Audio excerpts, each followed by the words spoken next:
व्याजस्वीकृतसेवया विदुरभूदगरे सरश्रीमतां मानव्याहति कयितवा वनमनादीशस्त्रिलोकीपतिः संभिन्नाब्जकुलप्रसूतिविभवादम्भोजमब्जालयो यस्य श्रीगिरिजापदाम्बुजयुगं तत्स्यादभीष्टप्रदं।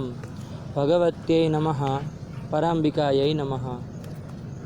चलिए, तो पिछले पाठ में हम लोगों ने नादीची सूत्र पर्यंत स्वादि संधि का अध्ययन किया है कि नहीं है। नादीची में फिर नादीची का अर्थ करने के बाद और शिवोर्चः की सिद्धि करने के बाद वहाँ पर अतोरोर प्लुताद प्लुते इस सूत्र में घटक जो पद है उनका पदकृत के चूँकि वो प्रसंगवशात नहीं कर पाए थे, है ना, कारण विशेष के कारण वो नहीं कर पाए थे, इसलिए नादीची में उन्होंने पदकृत्य कर दिया। किया कि नहीं किया।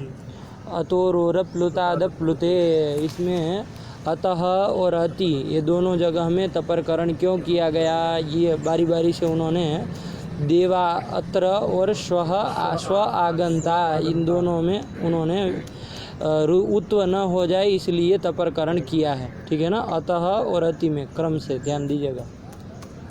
और दूसरा अप्लुताद और अप्लुते क्यों कहा इसका भी हम लोगों ने विचार किया। ठीक है ना, क्योंकि उसको यदि नहीं कहते हैं तो दीक्षित ने क्या बताया, कहाँ पर दोष आए। अप्लुताद पद नहीं देंगे तो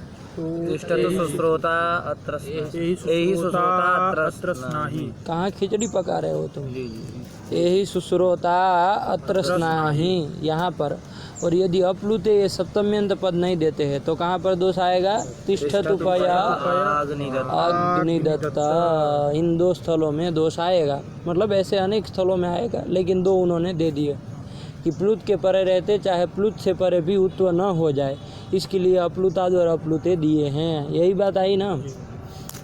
उसमें एक बात आ गई कि भाई अप्लुते और अप्लुताद कह देने पर भी कैसे वारण होगा, क्योंकि प्लुत तो जब असिद्ध है तो असिद्ध है, अभी भी असिद्ध है, पहले भी असिद्ध था, तो असिद्धत्वात् क्या हो जाएगा।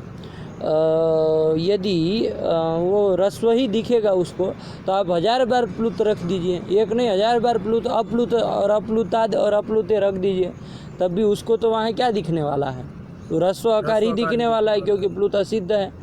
तो इसके लिए उन्होंने क्या कहा कि भाई ऐसा यदि करेंगे, उसको असिद्ध ही मानेंगे तो अप्लुताद और अप्लुते ग्रहण व्यर्थ हो जाएगा, और उसी के सामर्थ्य से निकाल देंगे कि ये जो उत्व विधि है उसके प्रति प्लुतस्य नासिद्धत्वम, प्लुत असिद्ध नहीं होगा। जब ये निकल जाएगा तो फिर तो प्लुत दिखेगा उसको, तो अप्लुताद और अप्लुते ये चरितार्थ हो जाएंगे। आया कि नहीं आया, प्लुत का वारण करा करके ये उन्होंने क्या बताया, पदकृत्य बताया, अप्लुताद और अप्लुते का प्रयोजन बताया। समझ में आया कि नहीं आया। चलिए, अब क्या आया इसके बाद, हसी च सूत्र आ गया है। कौन सूत्र आया, हसी च सूत्र आया। हसी च का अर्थ देखना है तो देखिए, हसी च में कितने पद है, 2 पद है। हसी इति सप्तम्यंतम च इति अव्ययम। आया कि नहीं आया। वो भाष्य लगाए कि नहीं लगाए, कहा था भाष्य देखने के लिए, अब पूछ रहे थे, लगाने के लिए कहा तो पूछ रहे थे। या वहाँ से वो समझ नहीं आया, आगे कठिन कर दिए तो फिर कहाँ से समझ। कठिन कहाँ, देखिए ध्यान से होगे तब आएगा ना। ऐसा कौन सा कठिन भाष्य लिख देते हैं, अरे थोड़ा विचार किए होते, हसी च भी साथ में देख के फिर विचार किए होते तो आ जाता ना। अकार हसो जब कह रहा है वार्तिक, अकार है कि नहीं है, दोनों का साथ में ले रहा है, तो आप कहें उसको हसी च को छोड़ करके उसको देखेंगे। चलिए, तो उस दिन अंतिम दिन थोड़ा वो ये लोग आए थे कमरे पे, छुट्टी रविवार के दिन, तो आप लोग तो चूँकि कोई व्यस्त था, किसी को पता ही नहीं होगा कि कमरे पे भी चलने वाला है पाठ, तो इसलिए नहीं आए थे। लेकिन ये लोग आए थे तो कुछ प्रसंगोपात वही अतोरोर अप्लुताद अप्लुते का भाष्य देखा था। ठीक है ना, तो भाष्य देखे थे तो पढ़ाए भी थी भाष्य, और फिर बाद में कहा कि आगे से आप लोग देख लीजिएगा, आ जाएगा समझ में। ठीक, तो आप लोग भी, इन लोगों को भी जो यदि कोई जिज्ञासु है तो थोड़ा इनके साथ भी वो भाष्य का विचार कर लीजिएगा तो आ जाएगा। ठीक है ना, क्योंकि बहुत अच्छे पक्ष भाष्यकार ने वहाँ पर रखे हैं। अतोरोर अप्लुताद अप्लुते में अप्लुताद और अप्लुते करके कैसे वारण करेंगे, क्यों कहना पड़ा, है ना। नहीं कहेंगे तब भी किसी प्रकारांतर से काम चलेगा नहीं चलेगा, ये सब विचार वहाँ पर हुआ था, है कि नहीं। तो जो भी है उनके साथ लगा लीजिएगा, ठीक। चलिए तो आगे चला जाए, अभी हसी च देख लिया जाए, फिर उसके बाद उसको यदि दोनों सूत्रों को, क्योंकि हसी के चक्का देखिएगा भाष्य है नहीं कि है नहीं, इसी में उसका जो आगे बढ़ती है बस उसके साथ ही विचार कर रहा है, ठीक है ना। तो चलिए हसी च को भी समझ लीजिए, प्रसंगोपात आ ही गया है। तो क्या आया हसी च, ठीक है ना। हसी च में 2 पद है, हसी इति सप्तम्यंतम और च इति अव्ययम, 2 पद है। अतो रोर प्लुताद प्लुते से किसकी किसकी अनुवृत्ति लाओगे, अप्लुताद की अनुवृत्ति लाओगे, अतः की ले आओगे, है कि नहीं, और रोहो की ले आओगे, इतना ले आओगे, और ऋत उत से किसकी ले आओगे, उत की ले आओगे, ठीक है ना। और अप्लुते अति मत ले आना, है ना, अप्लुते अति मत लाना, क्योंकि हसी कह दिया ना यहाँ पर निमित्त बता दिया है ना कि क्या होना चाहिए पर में, तो इसलिए वो अप्लुते अति मत लाना। उसके अतिरिक्त अतोरोर प्लुताद प्लुते सूत्र ले आओ, और ऋत उत से उत ले आओ, तो अर्थ आपका कर दिया। देखिए अप्लुताद अतः परस्य रोहो उहु स्याद हसी, आया कि नहीं आया, बैठा देना है बस क्रम से। अप्लुतादतः आया है तो अप्लुतादतः परस्य, अरे पंचम्यंत है ना तो परस्य हो ही जाएगा, तस्माद् इत्युत्तरस्य, है कि नहीं है। तो चलिए पंचमी निर्देशेन विधीयमानं कार्यं वर्णांतरेण व्यवहितस्य उत्तरस्य परस्य वा बोध्यम, है कि नहीं है। तो वही कर दिया कि अप्लुतादतः परस्य रोहो था ना, वही स्थानी है आपका, स्थान षष्ठी है ना, तो रोहो स्थाने उहु स्यात्, क्या कर दिया, उहु स्यात्, कब, हसी पर, बस हसी च इतना ही उसने लगाया। उसी के बाद का सूत्र है जी अतोरोर प्लुताद प्लुते के बाद का, अष्टाध्यायी में देखेंगे तो यहाँ तो प्रथम ये पूर्व सवर्ण भी डाला, बीच में नादीची भी डाला, लेकिन अष्टाध्यायी के क्रम में देखिए तो ये आपका है 114 का, वो होगा 113 का, है कि नहीं है। तो चलिए दोनों उत्व ही करते हैं, रू को ही उत्व करते हैं दोनों लोग, दोनों मतलब अतोरोर प्लुताद प्लुते, दोनों अप्लुत आकार से पर में ही रू को उत्व करते हैं, करते कि नहीं करते। यहाँ पर अप्लुतादतः परस्य, वहाँ पर भी अप्लुतादतः परस्य, वहाँ पर भी रोहो स्थाने उहु स्यात्, यहाँ पर भी रोहो स्थाने उहु स्यात्। अंतर है, वो करता है अप्लुते अति पर, ये करता है हसी पर। अस्मि कितने आगे अभी देख लिया जाए, कितने सब लोग जानकार आदमी यहाँ बैठे हुए, अस्मि कितने आगे,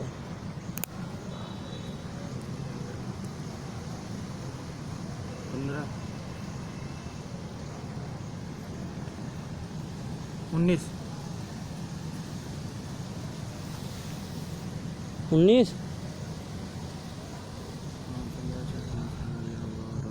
देखिए भगवती की कृपा से कितना ठंडा ठंडा पवन आ रहा है कि नहीं आ रहा है, बताइए। हाँ बताइए क्या क्या, 19 है। अभी और कोई मूर्ख बाकी रह गया हो तो उनका भी सुन लिया जाए। क्या यार आप लोग मतलब मूर्ख राजो हैं, ऐसे कोई गिनती होती है क्या? भैया तो कहाँ है तुम उसके पीछे पीछे लगे हो, 19 कह दिए तो 19 सिद्ध करने लगे। अरे ह य वर 4 तो इधर हो गए, ल आपका 5 हुए कि नहीं हुए। अब यमंगणनम ये वर्ग के पंचम हो गए पंडित जी, जब घट ध ये वर्ग के चतुर्थ हो गए, और जब गढ़ ध क्या हो गए, वर्ग के तृतीय हो गए, हुए कि नहीं हुए। तो वर्ग के पंचम चतुर्थ और तृतीय आ रहे तो 15 वो हो गए, और इधर ह य व र और ल 5 इधर हो गए, तो क्या हुआ ये। तो फिर बताइए ये मूर्खता आप लोग करेंगे, नहीं समझ में आया।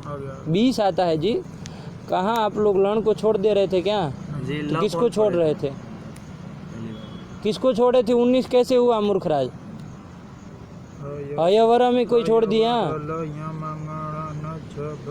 वहाँ कहाँ गिन रहे हो। अरे यमंगण न वर्ग के पंचम 5 आ गए, जब घट थ 2 सूत्रों में वर्ग के चतुर्थ दिए हैं, और जब गढ़ द वर्ग का तृतीय दिए हैं 5 साथ में, तो 15 हुए कि नहीं हुए उधर। तो उधर तो गिनना ही नहीं है, ऐसे ही आपको दिखता है यदि तो भी पता चल जाएगा, इधर ही देखना था। अय वर ल 5 है, नहीं पता चलता है इसमें। अरे वायुगुण का पाठ सुनिए एक बार जरा, पता चलेगा, वरना यही रहेगा हर बार। अरे अष्टायुण नहीं पता है कि किस क्रम से बिठाया हुआ है, बहुत विचार करते हैं हम लोग, 1 2 3 दिन वायुगुण के विचार में चलता है। यही तो सब विचार किया जाता है कि किस क्रम से है। और जो प्रसिद्ध वर्णमाला है हमारे यहाँ, हिंदी चाहे संस्कृत चाहे और जगह कहीं पर भी, वो क वर्ग च वर्ग ट वर्ग वाली प्रसिद्ध वर्णमाला है कि नहीं है, उसका कितना योगदान है विचार नहीं करना पड़ेगा।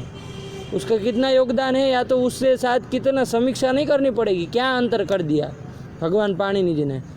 वहाँ रखते हैं क्या वर्ग के क वर्ग च वर्ग ऐसे रखे, उधर जब वो लिख रहे ख फ छ ठ थ च ट त क प ऐसे लिख रहे, च ट त क प, तो ऐसा लिख रहे तो क्यों क च ट त प ऐसा क्यों नहीं किए? अरे वर्ग यही है ना, कुचु टू तु पु ये ते उदित, तो कुचु टू तु पु मतलब क च ट त प ये होना चाहिए। उधर क्यों बोलते? ये सब समीक्षा वहाँ करनी पड़ती है कि वो वर्णमाला जो आपकी है, भाषा में जो आपकी चलती है वर्णमाला, संस्कृत की भी है, संस्कृत की ही है वो, और कहाँ की है? वो भी संस्कृत की ही है। वही लोग हिंदी वाले चाहे अन्य अन्य भाषा वाले अपना अपना ले लिए और एक दो अक्षर थोड़ा जोड़ दिया तो नया अपना भाषा का बना लिए, बाकी वही वर्णमाला है, प्राचीन है कि नहीं है।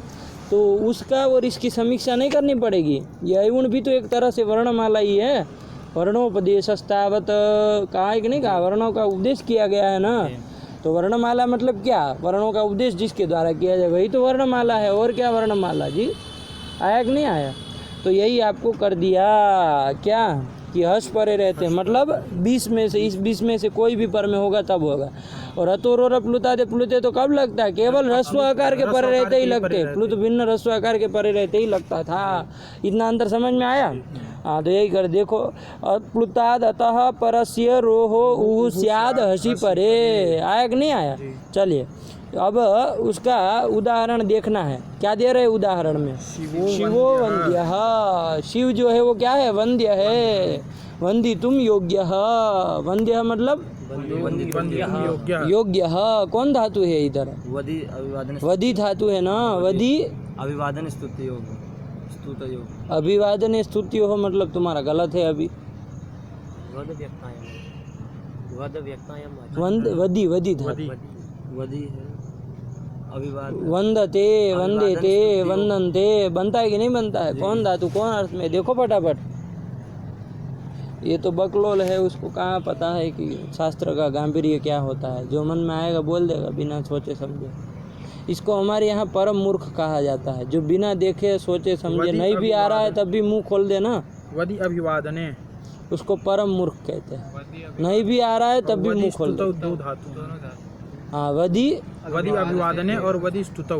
हाँ, तो क्या बोलना चाहिए? वदी अभिवादने स्तुतौ च। अब मूर्खराज बोले वदी अभिवादने स्तुत्यो हो, तो साले चुतियों को पूछा जाए कि स्तुत्यो हो द्विवचन कर कैसे दिया जब अभिवादने में सप्तमी अलग लगाए हो हैं? राम अलग लगाए, राम कृष्णो होता है, राम कृष्णो, ये सही है? तो कौन इन मूर्खों को समझाए? तो क्या कर दिया कि भाई क्या होना चाहिए? वध धातु किस अर्थ में है? अभिवादन अर्थ में, स्तुति भी अर्थ में है। तो वंदे मातरम कहते हैं ना हम लोग, मातरम वंदे मतलब मातरम, भारत मातरम वंदे, मैं अभिवादन कर रहा हूँ भारत माता को और स्तुति कर रहा हूँ, जो कहिए, है कि नहीं? अभिवादन और स्तुति में क्या अंतर है ये भी देखिएगा आप, ठीक है ना? अभिवादन और स्तुति में क्या अंतर है देखना पड़ेगा ना, जब आप लोग अलग अलग अर्थ बोल रहे हैं तो ये थोड़ा विचार करने का आदत डालिए। चलिए, तो ये कर दिया वदी अभिवादने स्तुतौ च, ये हो गया। अब यहाँ पर प्रकृति में वदी धातु से क्या कर देंगे?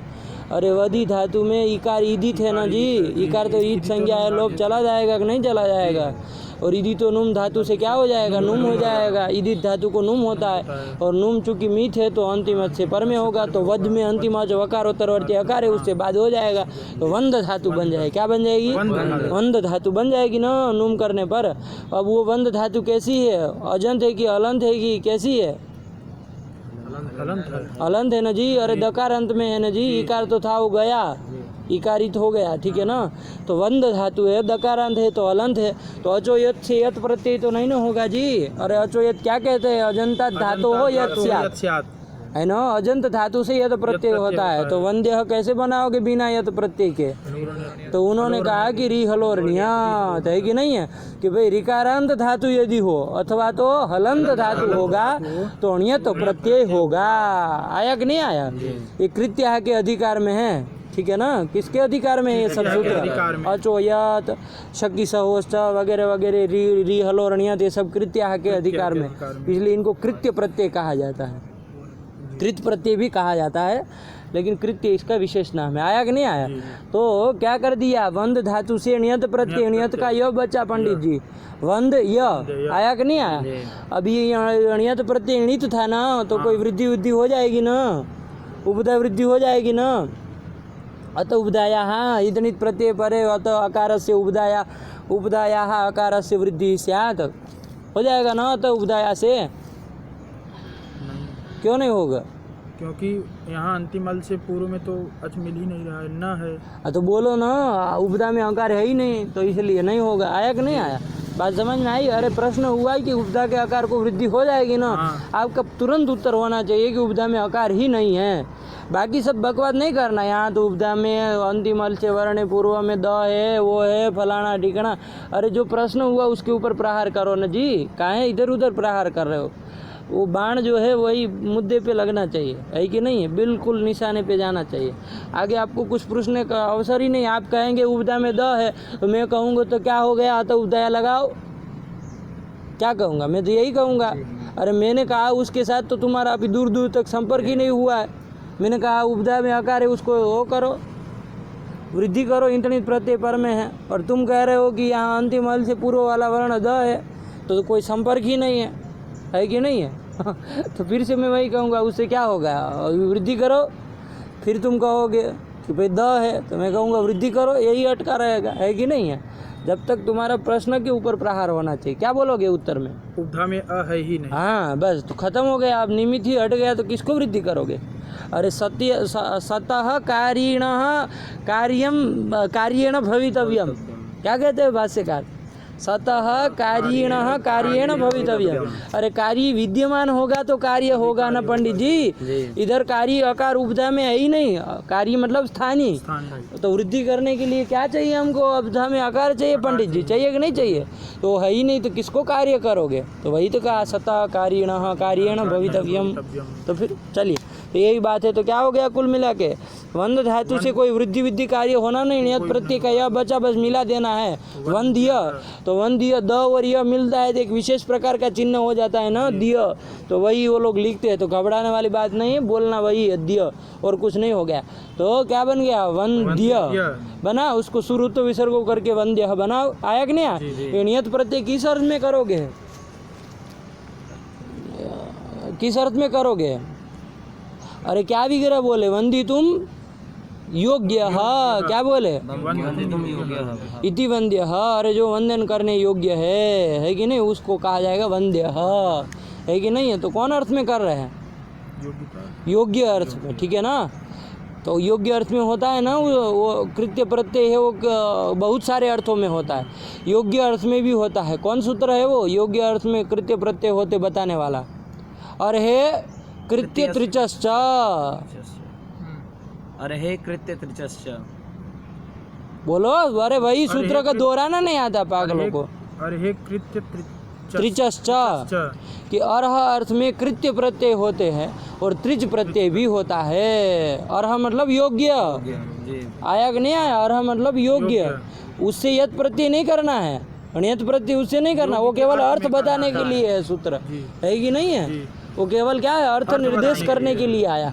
अर्हे कृत्य त्रिच, कृत्य संज्ञका त्रिच प्रत्ययश्च अर्हे इत्यस्मिन् अर्थे भवन्ति। आया कि नहीं आया?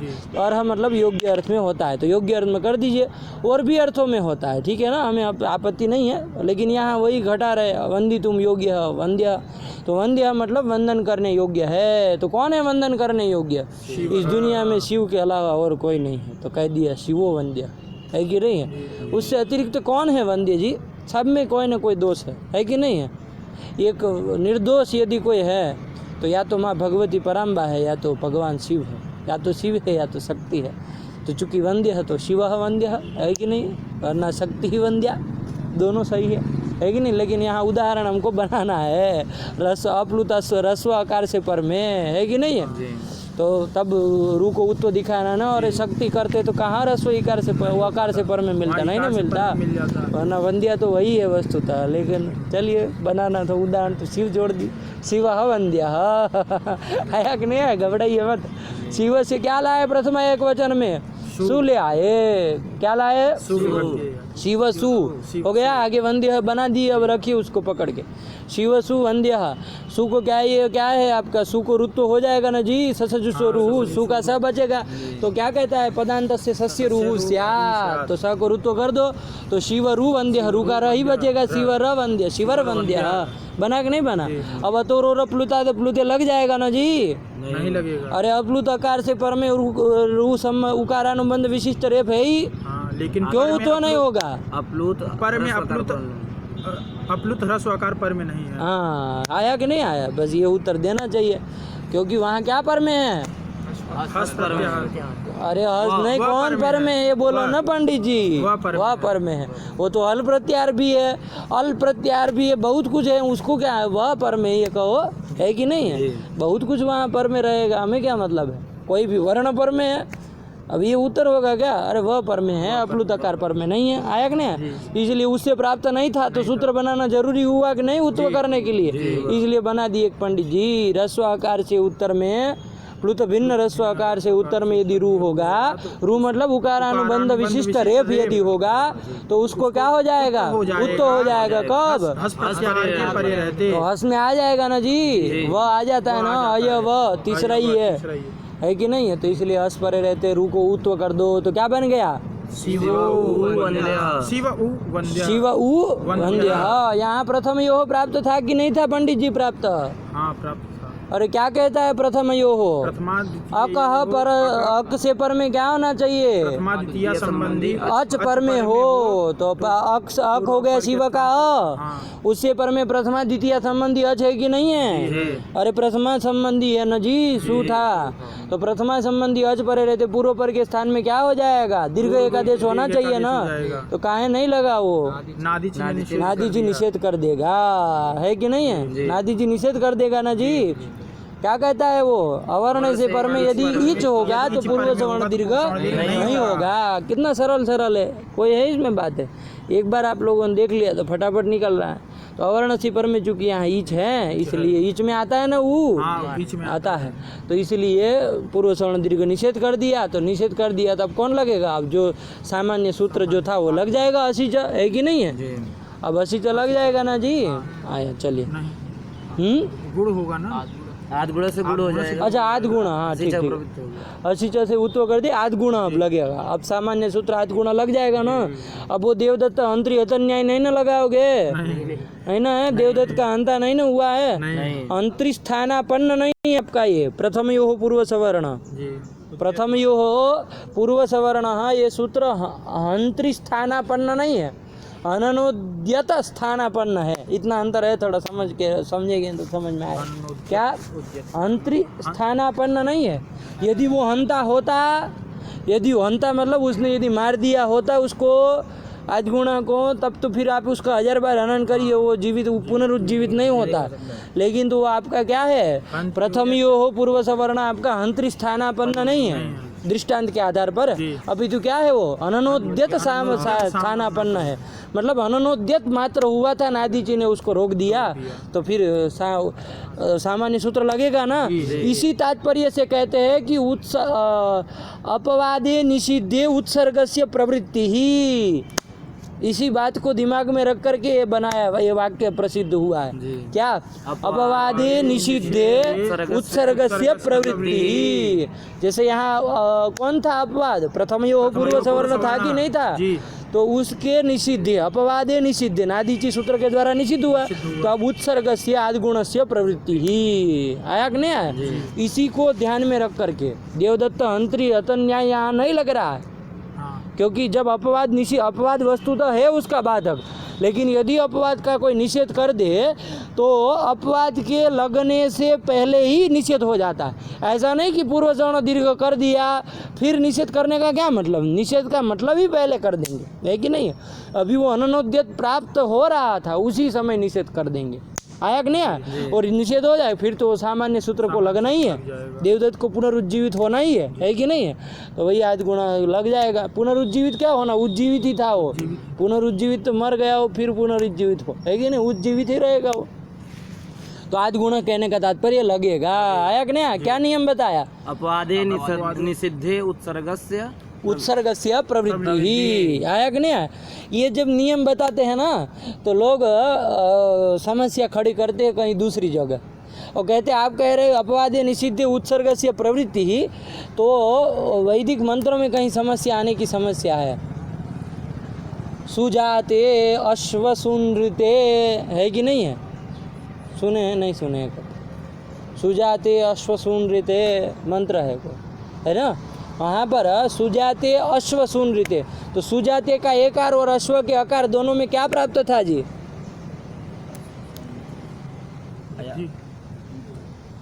अयादेश प्राप्त था, अयादेश प्राप्त, अयादेश प्राप्त था। एक तो अयादेश प्राप्त है कि नहीं, एच को क्या होता है अयवाया वेते स्युहु अचि पर है, अच पर में है, एक तो ये प्राप्त है। लेकिन उसको बात करके कोई प्राप्त है, उसका अपवाद सूत्र इंग पदांता दति, चालू करेंगे तो पीछे सब खुर खुर खुर खुर खुर खुर करते बोलने लगेंगे, लेकिन पंचसंधि का भी सही से किसी को पता नहीं है कौन किसका बात है। क्या है, एंग पदांता दति।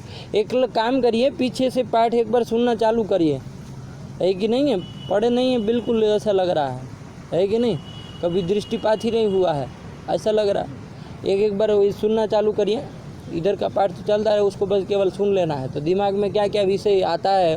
पंचसंधि बहुत महत्वपूर्ण विषय है पंडित जी, सब चीज़ बताए गए, परिभाषा प्रकरण में बहुत सारा विचार किया गया। अब उसी को आप नहीं पढ़े हैं तो फिर अटके रहेंगे ना हर जगह, तो फिर इसलिए उसको सुन लीजिए एक बार पीछे से, है ना। चलिए, तो क्या हो गया यहाँ प्रकृति में, वो एंग पदांता दति उसका अपवाद है ना जी। जैसे कहाँ क्या उदाहरण है उसका, अरे अव, तो अरे अव में आपका एचो एवायाव प्राप्त नहीं था क्या, अरे उसको तो एच चाहिए पर में अच चाहिए, तो एच को अयवायाव कर ही देगा, उसको क्या मतलब है, पदांत हो अपदांत हो उसे कोई लेना दे। लेकिन एंग पदांता दति तो कहता है पदांत एंग होना चाहिए, उससे पर में ह्रस्व आकार हो, अति ह्रस्व आकार पर में हो तो पूर्व पर के स्थान में क्या होता है, पूर्व रूप में एक आदेश होता है। तो हरे चूंकि संबोधन का पद था एक प्रथमा एक वचन, तो वहाँ पर हरे का ये एकार था, वो कैसा था, पदांत एंग था कि नहीं था, तो पदांत एंग था, उससे पर में ह्रस्वाकार था कि नहीं था, इसलिए पूर्व पर एकार और अकार के स्थान में पूर्व रूप में एक आदेश एकार हो गया, तो क्या बन गया, हरे वह बन गया। तो इतने से क्या अभी तक समझे कि एचो यवायाव का अपवाद कौन है, एंग पदांता दति।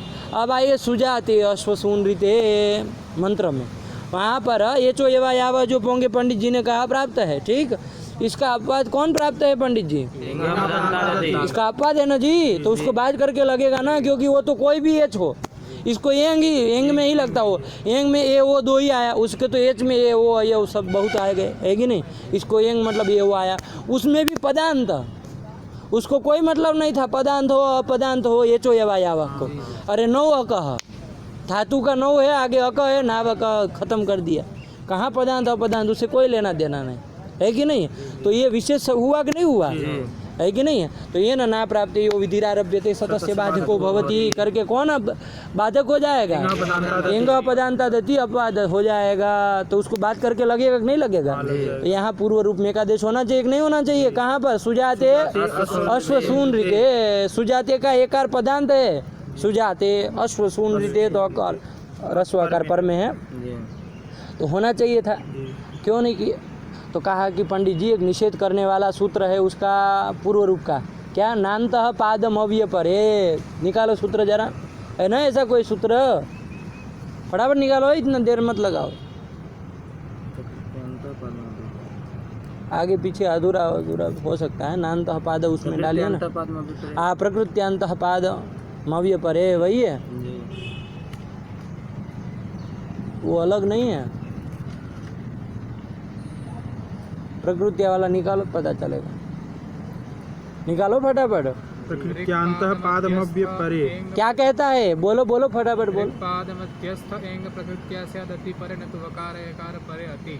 हाँ, क्या कह रहा है कि भाई पदांत एंग जो होगा एकार, ऋक् पाद मध्यस्थ एंग। ऋक पाद मध्यस्थ जो एकार, ऋक पाद के मध्य में यदि एकार हो, एक की एंग एंग एंग एंग, ऋक पाद मध्य में यदि कहीं एंग हो तो ये ऋक है ना भाई, मंत्र है, ऋचा है कि नहीं है। कौन, सुजात सुन ऋके, तो ऋक मध्य में एक एंग पड़ा है कि नहीं पड़ा है, एंग पड़ा है। हाँ, तो क्या ऋक मध्यस्थ ऋक् पाद मध्यस्थ एंग प्रकृत्या स्याद्। प्रकृतिया स्याद्, उसको प्रकृति भाव हो जाता है। कब, अति परे, अति पर में होगा प्रकृति भाव हो जाएगा, ये कह रहा है ना। लेकिन यहाँ पर देखिए, ये तो प्रकृत्या, चूंकि आगे सूत्र क्या है, प्रकृत्यांतः पादमव्य परे, ये है कि नहीं है। यहाँ पर प्रकृत्या नान्तः पादमव्य परे, ये भी एक सूत्र है। मतलब इसके स्थान पे शायद नान्तः पादमव्य परे ऐसा सूत्र है। इसके अष्टाध्यायी में निकालो ना, क्या अष्टाध्यायी में क्या सूत्र दिया है। शायद भाष्यकार ने कहा है कि वहाँ पर प्रकृतियाँ न पढ़ करके न पढ़ दो। क्या है, प्रकृति उद्भाव कर रहे हो, निषेध कर दो ना जी।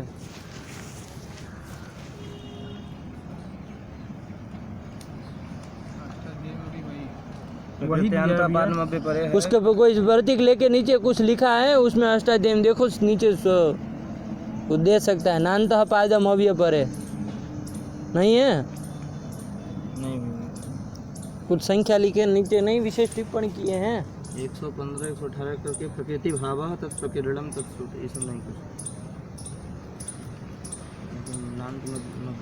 चलिए, नान्त पाद तो यही है, देखिएगा, ठीक है ना। शायद ये लाघवार्थ, लाघव के लिए शायद ऐसा किया गया है। वो प्रकृत्यांतः की भी टीका टिप्पणी देखिएगा, बताए होंगे शायद कि प्रकृत्या इति अनुक्ता नान्तः इति वक्तव्यम, भाष्यकार शायद कहे होंगे। तो नान्तः ऐसा हो करके क्या करेंगे, तो यही कि ऋग मध्यस्थ जो आपका एंग पड़ा है, ऋक्पाद मध्यस्थ यदि एंग है तो उसको नहीं होता है, अत परे रहते नहीं होता। क्या नहीं होता है, अरे पूर्व रूप नहीं होता है, तो निषेध कर दिया। चाहे प्रकृति भाव करो चाहे निषेध करो, एक ही बात है ना जी।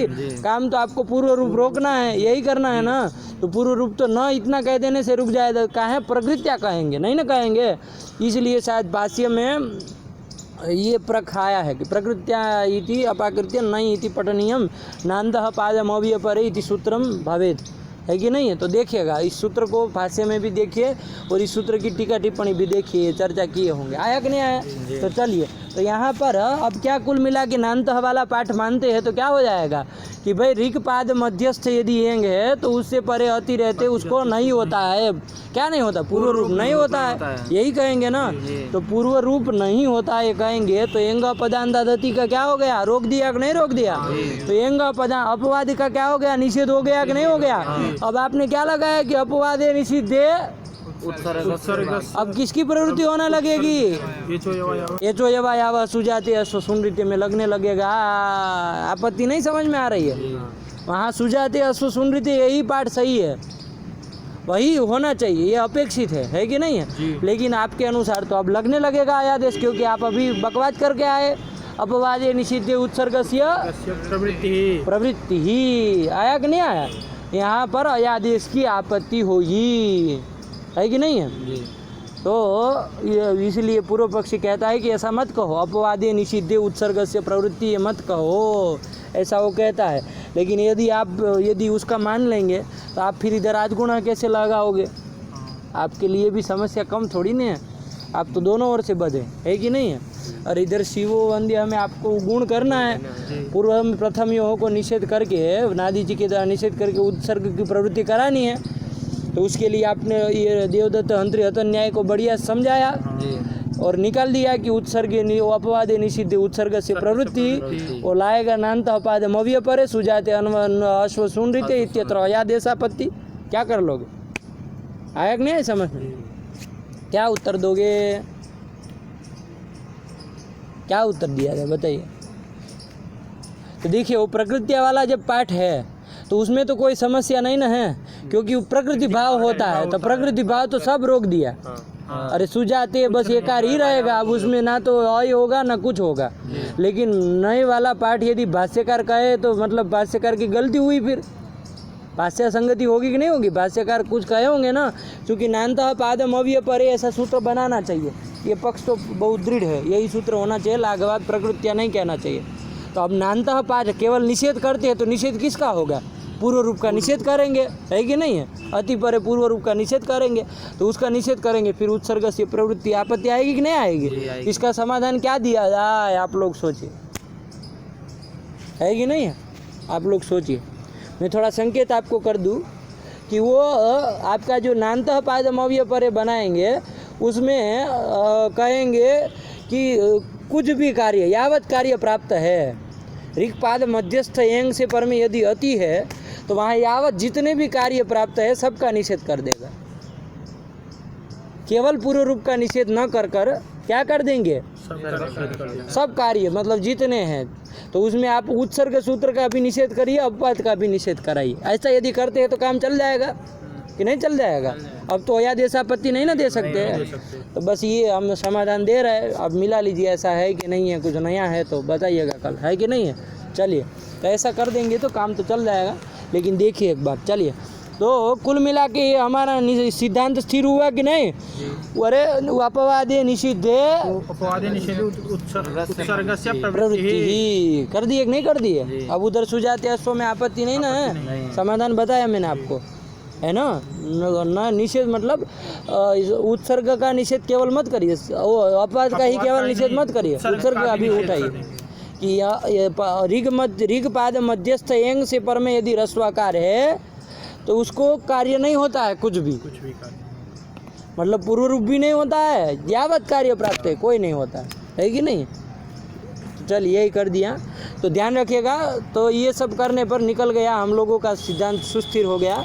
अब कोई आपत्ति नहीं कि उत्सर्ग अपवादे निषिद्धे उत्सर्ग से प्रवृत्ति, तो यहाँ पर भी उत्सर्ग की प्रवृत्ति करा के क्या कर दोगे? रूप शिवो वंद्य बन जाएगा कि नहीं बन जाएगा पंडित जी? तो यही तो किया, शिवो वंद्य। नहीं समझ में आया? चलिए, उत्व करके गुण किया और को क्या कुछ नहीं किया पंडित जी, शिवो वंद्य है कि नहीं है? ऐसे और भी उदाहरण बना लोगे ना कि पता चला कि आप लोग एक एक ही उदाहरण समझ रहे हैं। तो प्लुता प्लुते तो कहा शिवोर्ज्य, और भी उसके बाद कहीं लगा ही नहीं रहे, ऐसा नहीं ना करोगे? लगा देंगे ना सब जगह, जहाँ जहाँ मिले वहाँ लगाते चलिए। चाहे कोई भी आप भागवत का, रामायण का, चाहे सामान्य कहीं पर भी देखते हैं और आपको पता चलता है कि यहाँ उत्व हुआ है, तो ज़रूर सोचिए किस सूत्र से हुआ है, सिच से हुआ है कि अतोर प्लुताद प्लुते से हुआ है, और हुआ है तो सही हुआ है ना? पता चला कि ऐसे ही न तो हस पर में ना प्लुतकार पर में उत्व कर दिया, ऐसा नहीं ना हुआ। ये सब देखना पड़ेगा ना पंडित जी, तो देखते देखते काम चलेगा। मान लीजिए देवः हसति होगा, देवस हसति, स को रुत्व कर देंगे देवर हसति, तो अब यहाँ ये लगेगा कि नहीं लगेगा? हसीच देवस हसति है, देवस हसति, यहाँ पर स को रुत्व कर दिया मूर्खराज, रू को ऊ करता है तो रू तक तो जाएंगे ना।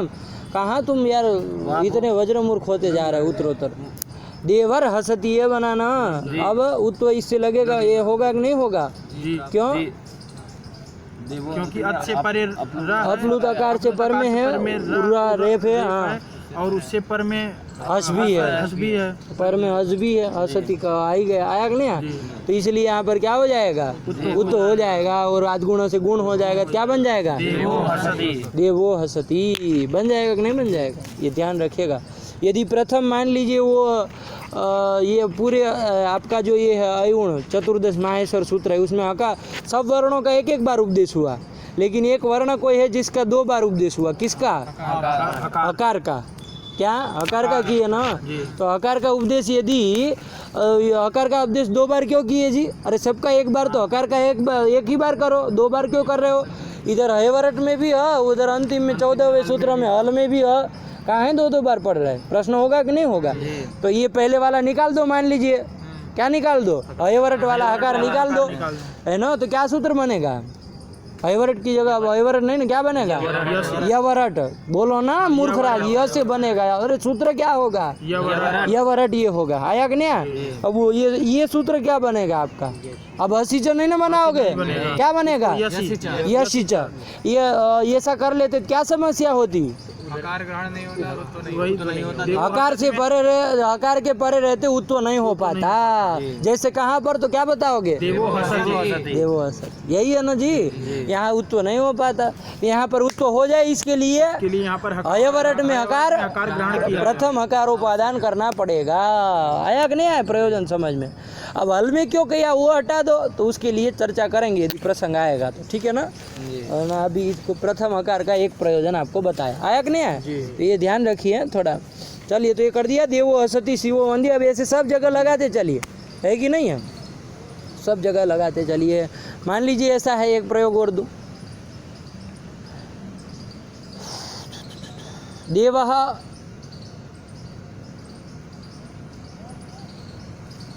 देव ही रख लिया जाए, रामः रख लीजिए, कोई दिक्कत नहीं, आकार से उत्तर में चाहिए कर लिया। आगे कर दिया पिबती, रामः पिबती। यहाँ होगा कि नहीं होगा?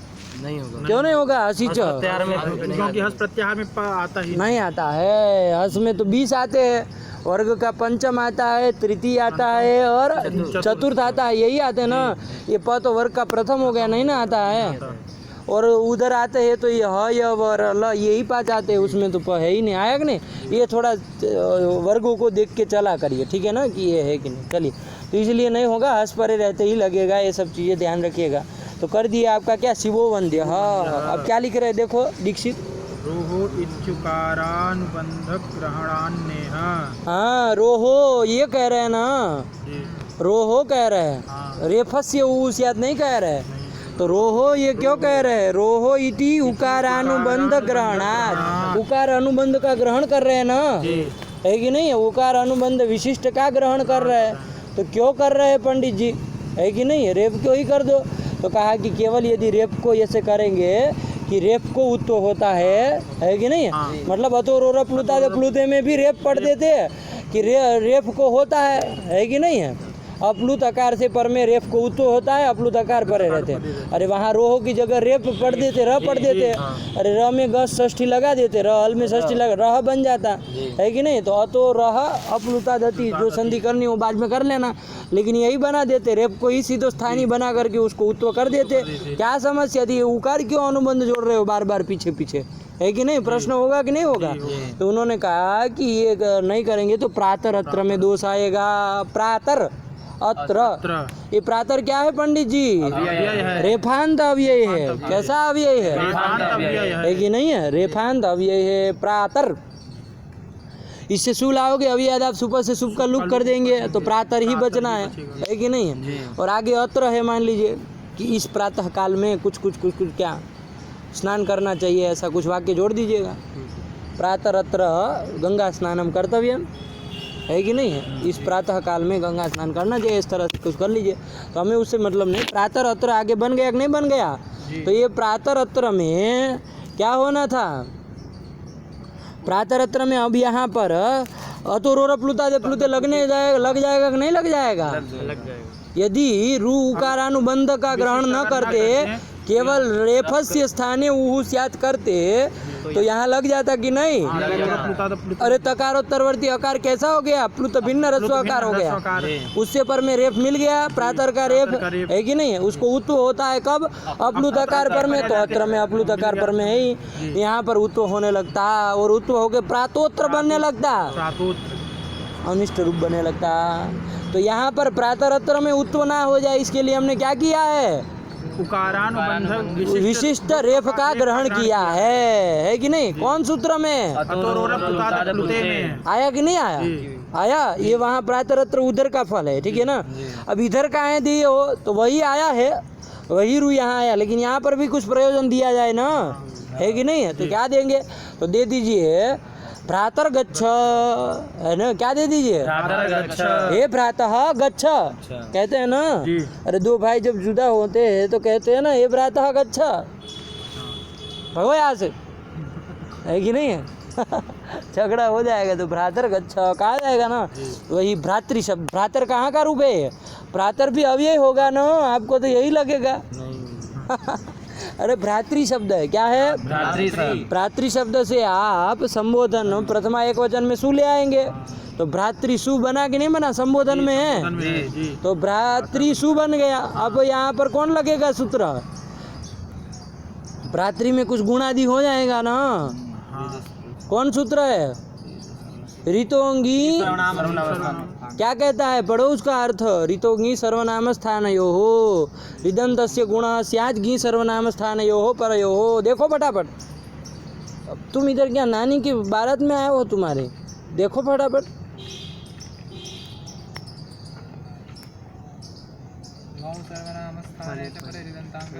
अरे गी पर में हो है कि नहीं है? गी मतलब कौन सा? कहाँ गी?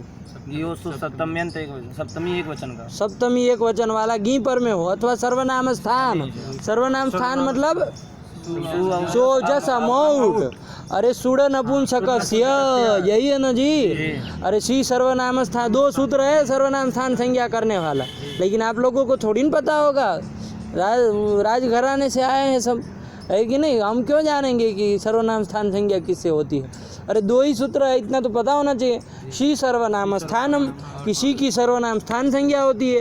ये शी कौन बवाल है? तो जस सस हो शी, नपुंसक लिंग में है, उत्तर में जो जस और सस के स्थान में शी आदेश होता है ना, उसकी सर्वनाम स्थान संज्ञा होती है। पहला सूत्र हो गया।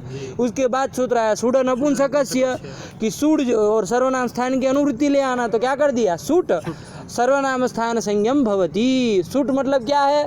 तो सूट मतलब वो सूट मतलब सूट क्या सूट? वो सूट नहीं ना पहनने वाला। ये सूट मतलब सु से लेकर के औट तक, सु औ जस अम औट, ये सूट प्रत्याहार है। सुड़िति प्रत्याहार है कि नहीं है? तो ये सु औ जस अम औट, ये जो प्रथमा के तीनों आ गए और द्वितीय के एक वचन द्विवचन वाले औट पर्यंत, ये पांचों की क्या होती है? सर्वनाम स्थान संज्ञा होती है। लेकिन अनपुंसकस्य, नपुंसक को छोड़ करके पंडित जी ये ध्यान देना, है कि नहीं है? लगा कि नहीं लगा? नपुंसक में नहीं होती। सुट अनपुंसकस्य, यही दो सूत्र है। इतना अर्थ है, इतना नहीं पता होना चाहिए सर्वनाम स्थान संज्ञा के विषय। चलिए लगे आज समझा दिए। क्या आया अभी प्रकृति में? भ्रातृ, आगे क्या है? सु। मूर्खराज, प्रथम एक वचन में सु लाए थे ना जी संबोधन में। अरे संबोधन भी तो प्रथमा है। संबोधने च, है कि नहीं? संबोधने प्रथमा स्यात्। तो संबोधन क्या कर देंगे? भ्रातृ से सु लाए तब कौन लगेगा? मूर्खराज, उसके पहले लंठ है सूत्र निकालने को कहे। अभी तुमको क्या निकालने के लिए कहे? हृदंगस्य सी सर्वनाम स्थान है। शी गौ सर्वनाम स्थाने च परे ऋदन्तांगस्य गुणः स्यात्। भांग खा के आए हो क्या? कुछ भी पढ़ रहे हो? वो लड़का अर्थ बोल दिए तब भी नहीं पता है। इतनी देर में याद रह जाना चाहिए। अरे ऋतु नी सर्वनाम स्थान है, यो इतना है, अंगस्य के अधिकार में है, इसलिए ऋदन्तस्य अंगस्य बन जाएगा। अरे ऋतः को विशेषण बनाएंगे, अंगस्य को ले आ रहे हैं अधिकार से, तो विशेषण तदंत विधि करिए तो क्या बन गया? ऋदन्तस्य अंगस्य। गुणः ऊपर से ले आना, रस्वस्य गुणः से जहाँ से आता हो, तो ऋदन्तस्य अंगस्य गुणः स्यात्। कब? गी सर्वनाम स्थानयो परयो। इतना अर्थ नहीं समझ में आता है, बताइए। तो अब धन्य हैं आप, शास्त्री तृतीय में आ गए, तो धन्यवाद तो व्याकरण विभाग को देना चाहिए, है कि नहीं है? चलिए, अरे वो आचार्यों की ही महती कृपा रही ना कि शास्त्री तृतीय में पहुंच गए हैं बिना ऋतोंगी सर्वनाम स्थानयोः के। चलिए, तो क्या अर्थ हो गया?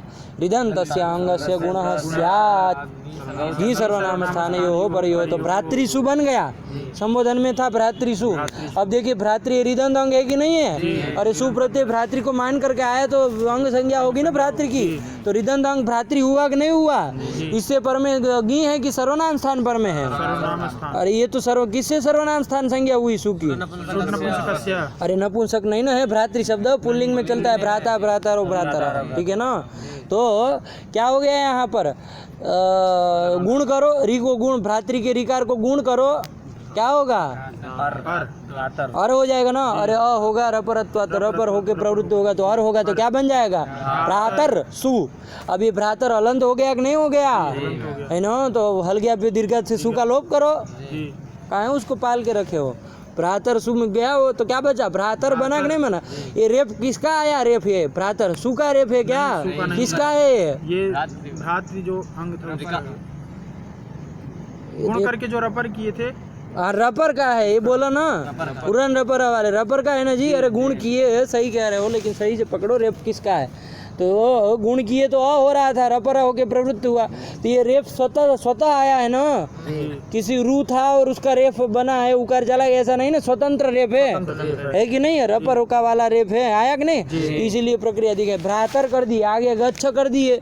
अब हसीच लगेगा कि नहीं लगेगा यदि उकारानुबंध विशिष्ट रू का ग्रहण नहीं करते तो। हाँ लग गया। क्या अर्थ होता, अपलुता देता परस्य रेफस्य हसी पर, तो अपलुतकार हो गया तकारोत्तरवर्ती अकार, उससे पर में जो रेफ है कि नहीं है उसको उत्त हो जाता हस पर में ही, हस पर में है कि नहीं है, कहाँ है,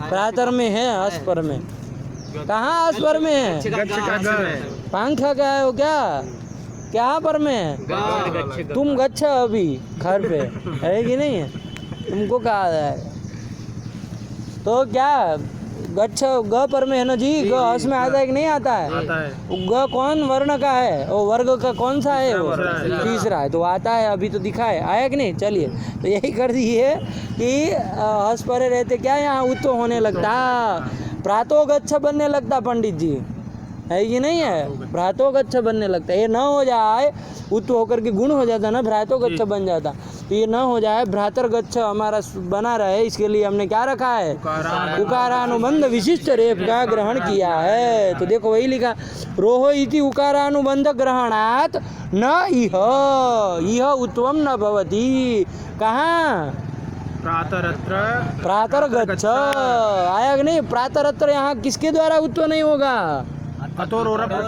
बताना, वरना हसीच तो प्राप्त ही नहीं था प्रातरत्र में, पता चला कि हसीचम पड़ा, सब हसीच का ही उदाहरण दे रहा है कि नहीं, है कि नहीं।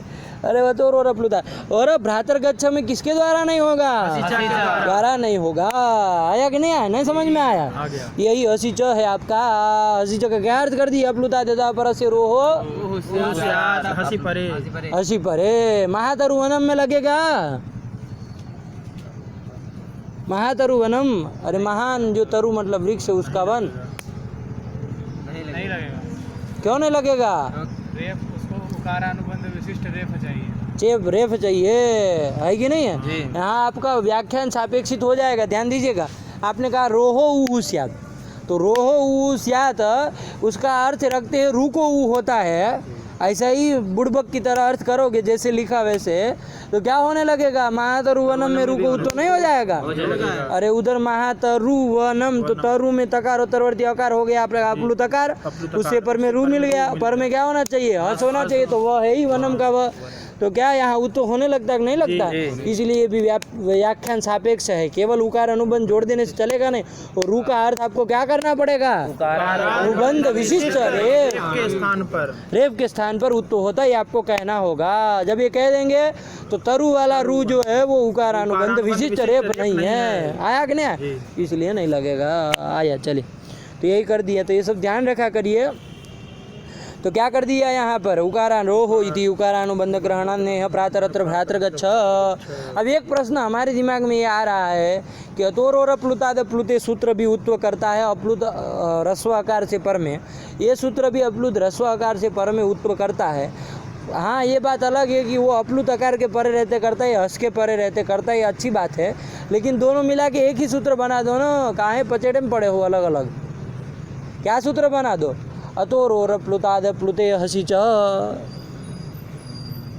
क्या अर्थ हो जाएगा कि अपलुत आकार से पर में रू को उत्तो होता है, अपलुत आकार के परे रहते हंस के परे रहते, च जोड़े है ना, ऐसे ही बना दो, एक ही सूत्र बना दो, च न भी ग्रहण करो तब भी निकाल देंगे, है कि नहीं है। अपलुत आकार परे रहते या तो हंस परे रहते, नहीं हो जाएगा, तो फिर एक ही सूत्र बना दो, काहे दो दो सूत्र बना रहे हैं अलग अलग, एकमेव सूत्रम क्रियताम। चलिए अब इसका देख के आइए, ठीक है ना, सब यहाँ हम ही बताएंगे। देखो लिखा है कोई बार मन मत तो बोधी नहीं देखा हो, लिखा हो तो उसको देखा जाए, वरना फिर आगे चले। असिच में अरे एकमेव सूत्र में ऐसा करके कोई नहीं ना दिए हैं,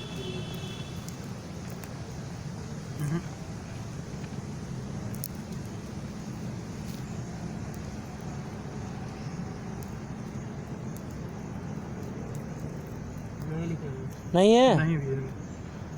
चले, नहीं है तो क्या किया जाए?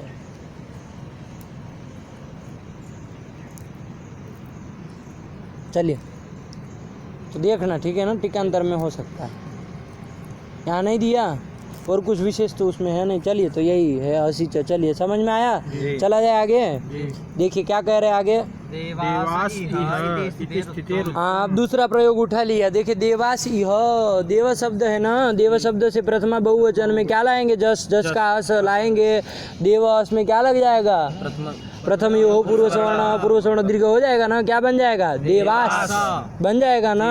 यही देवास बनाया है जस वाला। और आगे इह दिया है, इह बन जाए। इह मतलब अस्मिन देवाहा इह संति, इस तात्पर्य से वाक्य है कि देवता लोग इह संति, है कि नहीं? इह काशी हिंदू विश्वविद्यालय संति, है कि? तो देवास इह ये स्थिति है। आया कि नहीं? ये इह कहाँ बनता है जी? इह कैसे बनता है? इह मतलब अस्मिन, आप समझते ही है। इह जलम अस्ति, इह नास्ति, ये करते हैं ना आप लोग। तो ये इह बनता कहाँ से है? इदम और हिल, है इदम शब्द से हिल, इदम शब्द से हिल, हिल, हिल, हिल, हिल, हिल, रिल, र आजा और हिल। इदम और हिल। तो क्या है मतलब? उसका अर्थ देखो। नहीं प्रतिज्ञा मात्रेण वस्तु सिद्धि, किस अर्थ में करता है, कौन प्रत्यय हो रहा है, किससे हो रहा है, सब नहीं देखना पड़ेगा। वरना पता चला इहो कैसे बनता, पता ही नहीं है। बोलते तो रहते इह जलम अस्ति, इह जलम नास्ति, इह छात्रा सन्ति, बोलते कि नहीं? इह मतलब अस्मिन। सप्तम्यन्तात् काले। हाँ, सप्तम्यन्तात् निपातनात् सिद्धम। मूर्ख तरीका, निपातनात्। सूत्र है इदम और रिल। भगवान पाणिनि जी यह का उच्चारण किए है क्या सूत्र में? यह पढ़े है क्या? यह जब पढ़े नहीं तो कहाँ है? निपातनात् सिद्धम। निपातन कहीं पर भी नहीं ना होता है। अरे वो जगत में आपको निपातन करने दिया भूषण सार में, तो सब जगह निपातन करोगे? अरे वहाँ तो सूत्र में जगत शब्द पढ़ा था ना पंडित जी, इसलिए निपातनात् कहते हैं, है कि नहीं है? यहाँ तो यह प्रकृति प्रत्यय का विवेचन कर रहे हैं। अब तो सब आप निपातन से ही करेंगे, इसका मतलब तो अग्निर ठग आग्नेय इति निपातनात् सिद्धम। फिर पागल है सब लोग कि अग्निर ठग बना रहा है कि नहीं है? ये रील प्रत्यय एक तो बोलने में भी कठिन, उसको तो पागल है। तो क्या बोलो तुम, कहाँ चुप हो गए? अर्थ बोलो सूत्र का। सप्तम्यन्तात् काले इत्येव, अस्मिन् काले एतर्हि, काले किम इह देशे।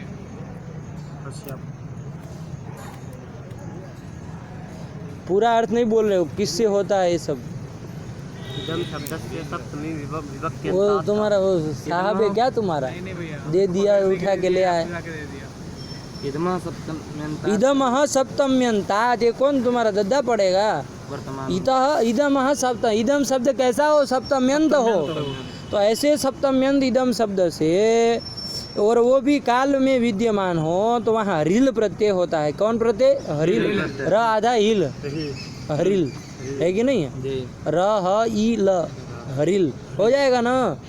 तो ये प्रत्यय होता है, आया कि नहीं? तो ये रिल प्रत्यय होगा तो उसका तो होगा, जैसे उदाहरण दिया उन्होंने, अस्मिन काले, अस्मिन काले, ये अस्मिन काले एतरही, क्या बनाया? एतरही, हरिल प्रत्यय किया ना जी।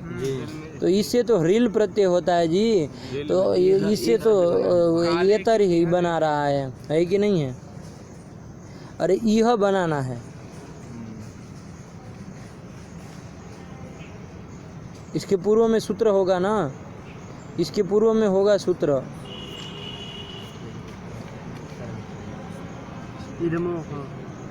ये एतर ही कैसे बन जाता है भाई? इदम शब्द से करेंगे तो एतर ही कैसे बन जाएगा? इदम, ये भी है? इदम ह ईशादेश। इदम शब्दस्य एत इत इत्यादेशौ स्तौ रेफादौ थकारादौ च प्राग्दिशीये परे। कौन सूत्र है? एतैतौ रथो। हाँ, ये ठीक बोला। हाँ बोलो। तो देखिए काल सप्तम्य, काल अर्थ में यदि होगा ना तो एतर ही बनेगा। आया कि नहीं आया? हरिल प्रत्यय होकर के इदम शब्द से सप्तम्यंत इदम शब्द से इदम से अस्मिन है ना जी, अस्मिन, तो ये लौकिक विग्रह क्या करोगे, अस्मिन काले, तो काले वही तो वो कराने के लिए, ठीक है ना, अस्मिन काले, इस अर्थ में आप सप्तम्यंत इदम शब्द रखिए, इदम गी, अरे अस्मिन का क्या अलग बोलो ना, इदम घी बना के नहीं, इस सप्तम्यंत से क्या कर देंगे, ये सूत्र से रिल प्रत्यय कर देंगे, काल अर्थ में है ना जी, तो काल अर्थ में रिल प्रत्यय कर दीजिए, अस्मिन काले अर्थ में, तो रिल प्रत्यय हो गया तो क्या बना, अस्मिन इदम घी रिल बना, रिल का र चला जाएगा, आदि वाला चला जाएगा कि रहेगा, अरे रहेगा, किससे ईद संज्ञा होगी उसकी, नहीं ना होगी, अरे प्रत्यय आदि लसा क वर्ग की होती है, तो रेफ तो उसमें नहीं आता है, और कोई चुटू में भी नहीं है, कुछ नहीं है, तो प्रत्यय आदि नहीं ना होगा, तो रिल पूरा ऐसे ही रहेगा, रिल के ल जाएगा अलंत्यम से, तो री र आधा और ही बचेगा, है ना, ये बना, तो ईदम गी हरी ये बना, इसकी तद्धितांत प्रातिपदिक संज्ञा करो और बीच वाले गी का शुभ लुक करो, तो ईदम हरिल, ये स्थिति बनी। अब कौन सूत्र बोल रहे हो तुम, एतैतौ रथो हो, एतैतौ रथो हो, क्या कहता है इसका अर्थ बोलो अब, इदम शब्दस्य एत इत इत्यादेशौ स्तौ रेफादौ थकारादौ च प्राग्दिशीये परतः, रकारादौ, इदम शब्दस्य एत इत इत्यादेशौ, इदम शब्द को आदेश होता है, कौन आदेश बोल रहे हो, और इत, ये तो अलग ऐसे क्या बोल रहे हो, ये तो इत होता है, अरे थोड़ा ये दे तो बोलो ना, तो हमको समझ में आया कि दो हो रहे, अरे द्विवचन नहीं करेगा तो हमको तो ये तो इत हो स्यात, ये तो इत भवती, ऐसे साथ में बोल देगा, रुक भी नहीं रहा, ये तो स्यात इत स्यात, रुक भी नहीं रहा बीच में, ये तो इत स्यात, तो मुझे लगा इतना बड़ा कहाँ कर रहे हैं आदेश, ये दे तो बोल दो या अलग अलग साफ बोलो, ये तो इत स्यात कैसे समझ में आएगा किसी को, सुनने वाले को, बोलो, तो ये तो आदेश होता है और इत आदेश होता है, कब होता है, रेफादौ थकारादौ च प्राग्दिशीये परतः, हाँ, रेफादौ थकारादौ च प्राग्दिशीये परतः, रेफादौ थकारादौ, रेफादि कोई प्रत्यय परे हो चाहे थकारादि प्रत्यय परे हो, थकारादि, हाँ थकारादौ, थकारादि प्रत्यय परे हो, थमो इदमस्थमो, हाँ, तो उधर क्या बन जाएगा, इदमस्थमो इत्थम, इत्थम बनेगा, हाँ ठीक है, तो चलिए यहाँ ये तो आदेश करिए ना इसको, इदम के मकार को पहले वो करिए, तदादि नाम से क्या कर दीजिए, अत्व कर दीजिए, और पर रूप पूर्व रूप कर लीजिए, तदा कौन है सूत्र, अतो गुण है, उससे क्या होता है, पर रूप की पूर्व रूप, पर रूप होता है, तो पर रूप कर लिया तो ईद बन गया, अब इदम के ईद के स्थान में, ईद के स्थान में, द के दांत के स्थान में क्या कर देंगे, एत आदेश कर, और उसका अ जो बचा वो एत में मिलेगा, तो एत, और आगे हरी था तो एतर ही बन गया, अब एतर ही जो है उससे सू लाएंगे लेकिन वो जाएगा क्योंकि वो अव्यय ही बन जाएगा, एतर ही, तो वो सूत्र है ना, तद्धितश्चा सर्व विभक्ति ही, है ना, असर्व विभक्ति, सब विभक्तियों में रूप नहीं ना चलते हैं इन सबों के, है कि नहीं, इसलिए उसकी अव्यय संज्ञा और सु आएगा तो उसका लुक कर देंगे, एतर ही बन जाएगा, मतलब अस्मिन काले, तो ये तो काल अर्थ में होगा तब एतर ही बनेगा, मान लीजिए ये कहना हो कि अस्मिन काले गच्छति, इसी समय जा रहा है, तब कहो एतर ही गच्छति, लेकिन इस देश में जा रहा है ये कहना हो, काले किम इह देशे, तो यहाँ पर देश में कहना हो तो फिर रील प्रत्यय नहीं ना होगा, प्रत्यय कर रहे हैं, इदमो ह, हाँ, तो वहाँ क्या, इदमो ह, हाँ क्या है, इदमः सप्तम्यन्तात् ह प्रत्ययो भवति, हाँ, ये देश में हो जाएगा, आया कि नहीं आया, ये देश में, मतलब अस्मिन देशे, इस अर्थ में इदम शब्द से क्या हो जाएगा, ह प्रत्यय हो जाएगा, देश में, है ना, ध्यान दीजिएगा, काल होगा तो एतरी, देश होगा अस्मिन देश से, ये अर्थ होगा तो इह, तब इह बनेगा। अब इदम शब्द यहाँ कौन आदेश करोगे, इदम इश, इदम ईश, क्या अर्थ है उसका, सब साथ ही में सूत्र दिए है, प्राग्दिशीये पर इतः, इतः क्या, इतः रूप बनता है, प्राग्दिशीये पर लिखा है, क्या, इदम ईश, मतलब इदम को ईश आदेश होता है, इसका ही होता है, ई रस्व ही होता है, तो इदम पूरे के ईश का ई कर रहा है ना, पूरे को इदम इश, ईश, हाँ शीत है ना जी, अनेकाल शीत सर्वस्य, हाँ वही मैं सोचूं मैं कि ई कर रहा है, तो कैसे पूरे के स्थान अलोन्त्य से लगना चाहिए, लेकिन ईश किया है, सित्वाद पूरे के स्थान में। तो इदम पूरे के स्थान में क्या करो, अरे ईश का ई बचेगा, तो ई और आगे क्या किए है वो प्रत्यय हाँ है, ठीक है ना। प्रक्रिया यही जानी आपको, कैसे जाना, अस्मिन देशे लौकिक विग्रह करिए, अस्मिन इतना ही लौकिक विग्रह करिए, चाहे उससे लाइए आप सप्तम्यंत बनाए उसको इदम घी, और आगे ये सूत्र लगाइए ह इदमो ह, यही सूत्र है ना, सप्तम्यंतात प्रातिपदिकाद ह प्रत्ययो भवति, तो यही कर दीजिए। तद्धितांत प्रातिपदिक संज्ञा घी का शुभलुक करिए, इदम ह बचा, इदम को इदम इससे क्या कर दीजिए, इस कर दीजिए, इसका ई बचा तो ई ह बन गया, ई ह। और सु लाना, सु हटाना, फिर अरे सु को हटाना, फिर अव्यय अब सुपर से है कि नहीं, यह अव्यय है, यह ये तर ही ये सब क्या है, अव्यय है, ठीक है ना। चलिए यह बना कि नहीं बना, तो वही वाला यह है, तो इसीलिए ध्यान रखिए ये सब प्रयोग अब आप लोगों को देखना ही है। कोई भी शब्द सिद्धांत कौमुदी में शब्द आया तो उसकी आपको सिद्धि देखनी है, इतना आदत बना लीजिए तो बहुत व्युत्पत्ति आ जाएगी। कितने सूत्र अभी तक आपने जान लिए, नहीं जाने, तद्धित के कितने सूत्र जान लिए, तो फिर अब तद्धित आएगा तब केवल जो मुख्य विचार होगा वही किया जाए, बाकी सब तो आप जान ही रहे। इदमो हाँ, वो क्या क्या सब, दूसरा कौन सा रील वाला आया, ये तो दो रथो हो, तो फिर ये सब यही समझ लिए। तो चलिए बहुत अच्छा, यह बना तो देवास, यह ये स्थिति बनी जी, देवास बहुवचनांत है, अस मिलाकर देवास बना है।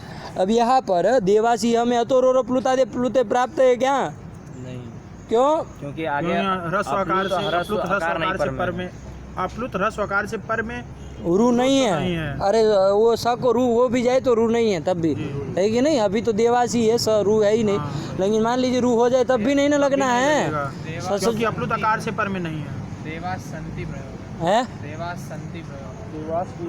अरे देवास इह इति स्थिति, कहाँ पढ़ रहे हो तुम, अभी हसी चमे ही चल रहे हैं हम लोग, कहाँ तुम भांग खाए हो क्या, वो गलत उनका मिसप्रिंटिंग।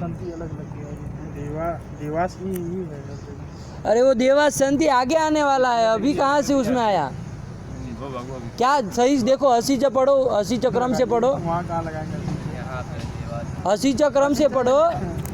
अप्लुतात् अतः परस्य रोरोः स्यात् हसि शिवो वन्द्यः रोरित्युकारानुबन्ध ग्रहणान्नेह प्रातरत्र भ्रातर्गच्छ देवाः सन्ति इह इति। पागल है कि दुनिया में सब लोग, गलत छप गया है, इह डालो कहाँ अभी वो देवास इति स्थिते, वो संति का तो बहुत बवाल है, वो आगे करेंगे, उसको अभी मत लाओ संति को, उसके लिए बहुत बवाल चलेगा, है कि नहीं। अभी पहले यह में तो देखो, तो यहाँ ऋतु हो भी जाए तो अतोरो प्लुता प्लुते नहीं ना लगना है, अरे रस्व आकार पर में नहीं है, और पर में भी रस्व आकार नहीं है पंडित जी, यह है इकार है, वैसे भी नहीं लगना है।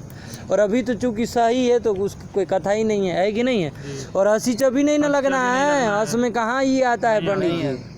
हेलो चलिए, तो वो कुछ प्राप्त नहीं है अभी, ये सी स्थिति इति स्थिते इति स्थित हो देवास यह इति स्थिते क्या प्राप्त है, तो रुत्व कर दीजिए, ससजुसो रूह से रुत्व कर दिया, तो रुत्व कर देंगे तो क्या बन जाएगा, देवार यह बन गया, उसका तो अनुबंध है देवार यह। अब हसी च न प्राप्त है न तो रोर प्लुता प्राप्त है, कौन प्राप्त है, तो आगे सूत्र आ गया, कौन आया, फो भगो अघो अपूर्वस्य योषी। क्या समय हुआ, 2 बज गए, 2:20। चलिए इसको थोड़ा देख लिया जाए, थोड़ा सूत्रकार देख लेते, बाकी उसमें विचार जो विशेष करना वो कल करेंगे, ठीक है ना। चलिए, तो भो भगो अघो अपूर्वस्य योषी। अब देखिए भो भगो अघो और अ, इतने का क्या करो, अरे द्वंद्व करो, है ना जी। देखिए ये भोस भगोस अघोष ये सब कैसे है, शांत निपात है, आगे कहने वाले हैं ना, इति शांताः निपाताः, वो भोस भगोस अघोष इति शांताः निपाताः कहने वाले हैं ना। तो यहाँ पर आपको जो द्वंद्व करना है वो भोस भगोस अघोष का नहीं करना है जी, केवल भो भगो अघो और आगे अ है, अ तो अ ही है, तो इनका करना है, सकारांत का नहीं करना है, ध्यान दीजिएगा। वो शांता निपाता वो आगे कहेंगे, वो चर्चा करेंगे। देखो बाल मनोरमा पढ़ो, भो भगो अघो पूर्व योषी का प्रतीक लेके चालू करो, भो भगो देखो सही से जो पढ़ सकता है ना वो पढ़े भाई, ये कहूँ मैं बीच में घुचुर पुचुर नहीं करना है, एक धारा से चलना है। मेरे यहाँ पुस्तक नहीं है, एक धारा से पढ़ना यदि आता है तो पढ़िए, शास्त्र पढ़ने का यदि शऊर है तो, वरना ऐसा गुच्छ करके कहीं चले गए आधा घंटा उसमें मिलाने में जाता है जी। तो फिर हाँ पढ़ो, इत्यतो रोरित्यनुवर्तते। हाँ ये बता दिया, रोह सुपिस रोह, ये सब अनुवृत्ति बाद में करेंगे, आगे पढ़ते चलो। भो भगो अघो अ इत्येषां द्वन्द्वः। लिखा भो भगो अघो अ इति तेषाम द्वंद्व, द्वंद्व करेंगे इन सब का। तो द्वंद्व करो, भो भगो अघो और अ इतने का पहले द्वंद्व करो, है ना, इतरेतर द्वंद्व करो। क्या करोगे? भोश्च भगोश्च, भो का ही कर रहे हैं, अरे सु आएगा तो होगा कि नहीं होगा, लौकिक विग्रह बोल रहे हैं। भोश्च भगोश्च अघोश्च अश्च, हुआ कि नहीं हुआ? इसका लौकिक विग्रह करो जरा। भोसु भगोसु अघोसु असु बना। इसका चार थे द्वंद्व से समास करिए। चार थे वर्तमानम अनेकम सुबंधम समस्या थे, इसमें समस्या नहीं ना है, इसका समास करो सबको, चारों का, है कि नहीं है? और चार थे द्वंद्व समास करने के बाद प्रातिपदिक संज्ञा करो कृत द्वितीय समासाश्च से। शुभ लुक करो, सब सु गए, क्या बचा? भो भगो अघो अ, इतना बना कि नहीं बना? अब भो भगो अघो अ बना। अब ये चार है ना, इतरेतर द्वंद्व किए हैं, तो क्या लाएंगे उससे? बहुवचन लाएंगे। बहुवचन। क्या लाओगे बहुवचन में? जस लाएंगे ना, प्रथमा।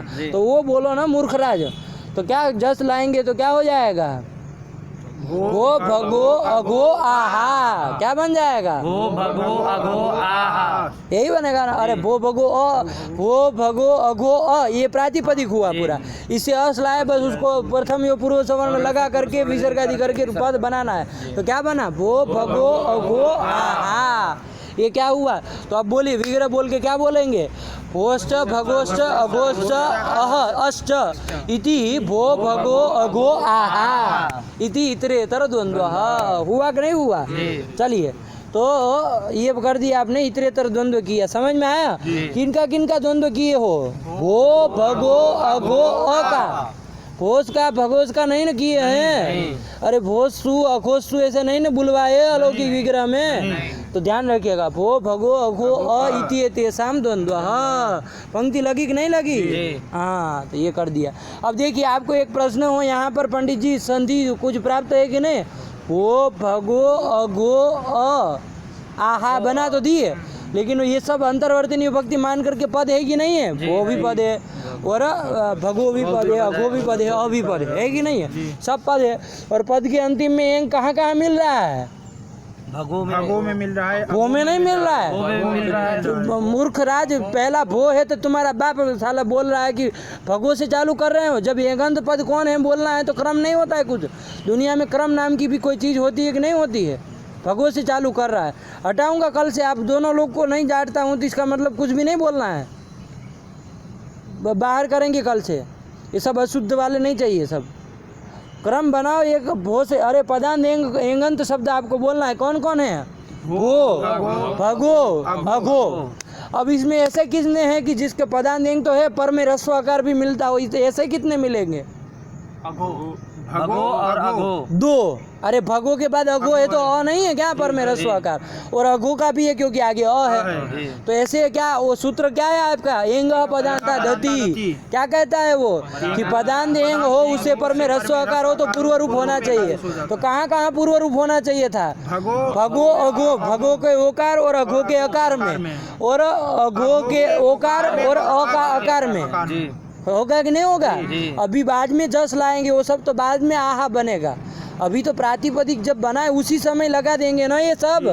तो फिर तो ये प्राप्त है कि नहीं संधि? कौन संधि प्राप्त है? पूर्व रूप। इंग पदांता दति प्राप्त है, लेकिन कर नहीं रहे। क्या रूप बना रहे? भोश्च भगोश्च अघोश्च अह इति भो भगो आहा, ये बना रहे। संधि नहीं ना कर रहे हैं? नहीं कर रहे हैं। तो क्यों नहीं कर रहे हैं? तो उसका उत्तर दीक्षित देंगे।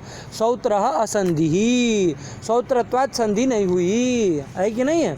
सौत्रत्वात् संधि नहीं हुई तो वो पंक्ति दीक्षित क्या आएगी तब पढ़ेंगे। लेकिन अभी क्या हुआ? भो भगो अघो अ इति तेषाम चतुर्णाम द्वंद्व। तो उसका रूप क्या बन जाएगा इतरेतर द्वंद्व करके? भो भगो अघो आहा। अब ये पूरा बन गया द्वंद्व वाला। अब इसका आप पूर्व शब्द के साथ बहुव्रीहि करिए कि भो भगो अघो आहा पूर्वे यस्य। क्या करोगे? भो भगो अघो आहा पूर्वे यस्मात् कर दीजिए, ठीक है ना? यस्य अवधि बनानी है ना, इसलिए पंचम्यर्थ बहुव्रीहि करिए। तो चलिए क्या बोलेंगे, भो भगो अघो आहा पूर्वे यस्माद। ये पूर्वे कहाँ का रूप है, सप्तमी अंत का हो जाएगा ना। अरे पागल हो, प्रथमा बहुवचन में भी तो पूर्वे बनता है कि नहीं है। समानाधिकरण हो जाएगा। तो समानाधिकरण बहुरी करना है कि नहीं करना है। अरे भो भगो अघो आहा प्रथमा बहुवचन, इधर पूर्वे सप्तमी एक वचन, तो कहाँ समानाधिकरण बहुरी। अरे संभवती सामानाधिकरण्य वैयधिकरण्यस्य अन्यायत्वम, नहीं समझ में आ रहा है आपको। तो फिर तो चलिए ध्यान रखिएगा, ठीक है। तो क्या कर दिया है, पूर्व के साथ समास कर दिए बहुरी समास कर दिए, है कि नहीं है।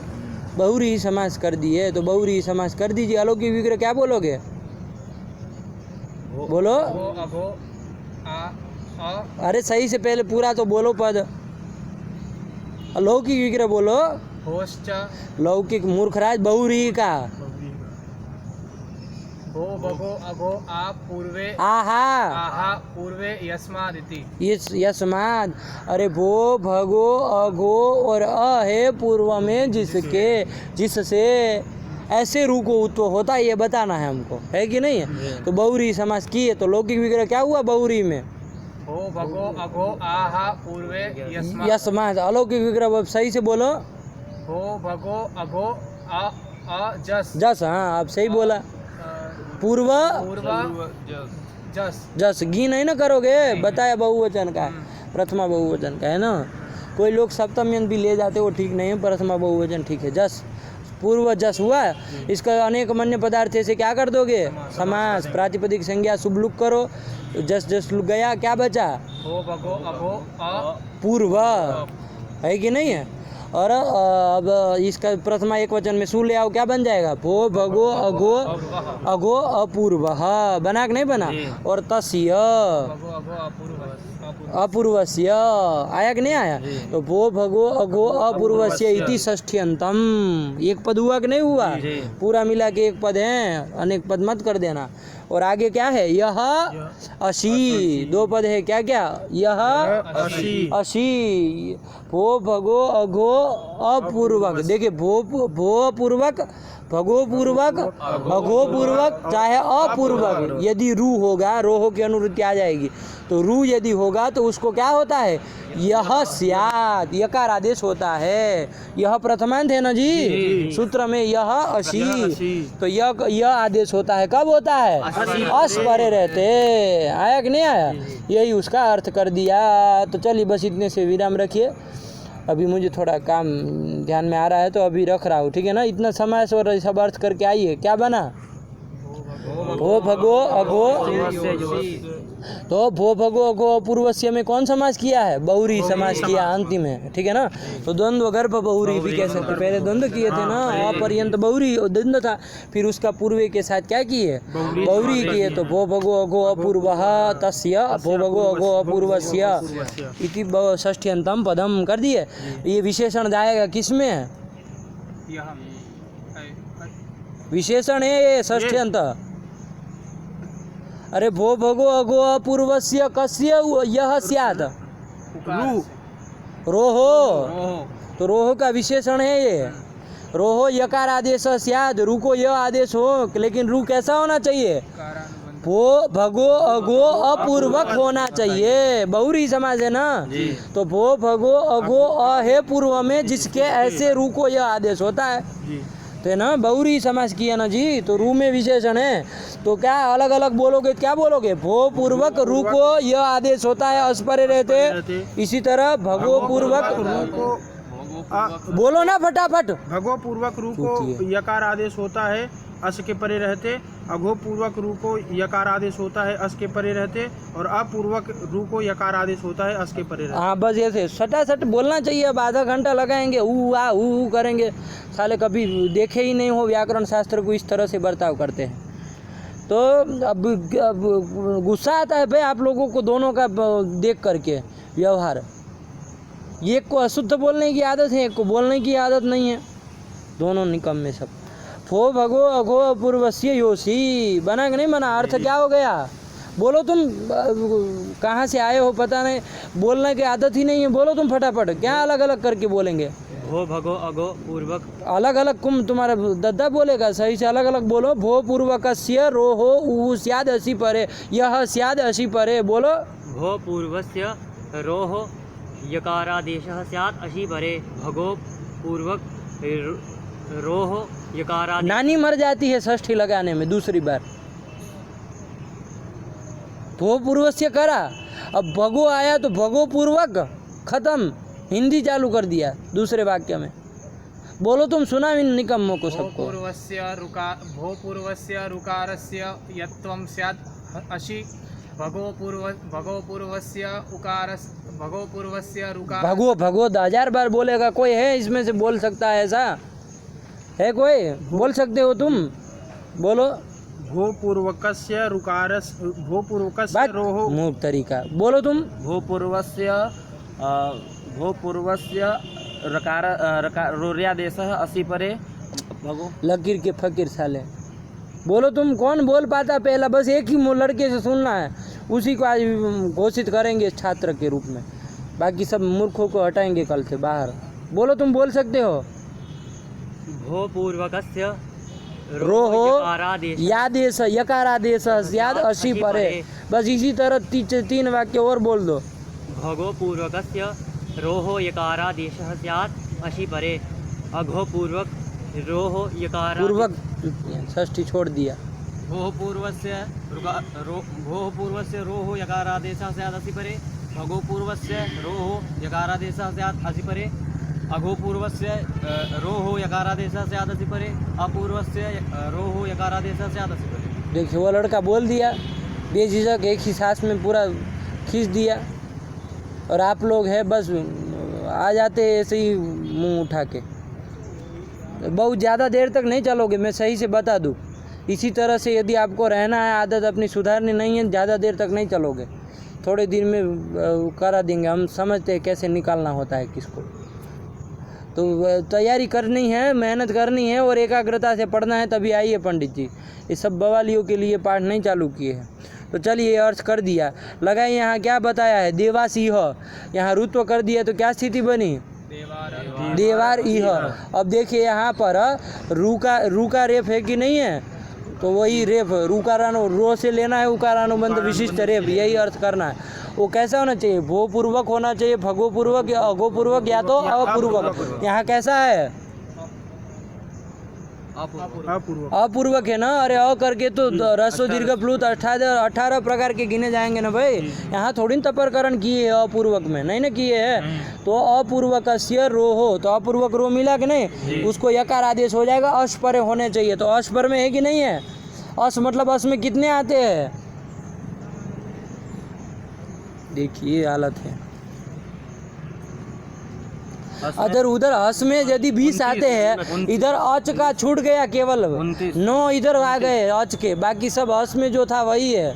तो कितने आ गए? 29 आते हैं। तो 29 के परे रहते, लगता है इसमें आया 29 में से कोई पर में है? देवारी हमें कौन? हाँ, तो यहाँ लगाओ, फिर यकार आदेश करो तो क्या बना?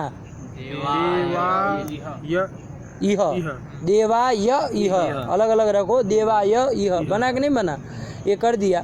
अब एक सूत्र आता है लोप साकल्य से, आता है क्या है? चला गया लोप साकल्य से, देख लेना अर्थ क्या कहता है वो? अवर्ण पूर्वयो हो पदांत योर यवयोर लोप स्याद वाह असी परे, ठीक है ना। तो अवर्ण पूर्वक यदि यकार वकार है, तो यहाँ यकार वकार अवर्ण पूर्वक है कि नहीं है? देवा य तो अवर्ण पूर्वक हो गया कि नहीं यकार, तो उसको उसका यकार का लोप होता है, अस परे रहते, तो अस पर में ही विकल्प से होता है, तो लोप कर देंगे तो क्या रूप बनेगा? देवा इह। और नहीं होगा जब लोप, तब देवा इह मिला के बोलेंगे। देखिए दो ही वही रूप लिखे, लोप साकल्य से देवा इह, और जब लोप नहीं हुआ तो देवा इह। आया कि नहीं आया? तो वही 2 बना दिए। अब इसका पदकृत्य वगैरह जो है वो कल करेंगे। इतना लगा के आइए, कौन समास है कल सबको बोलना है।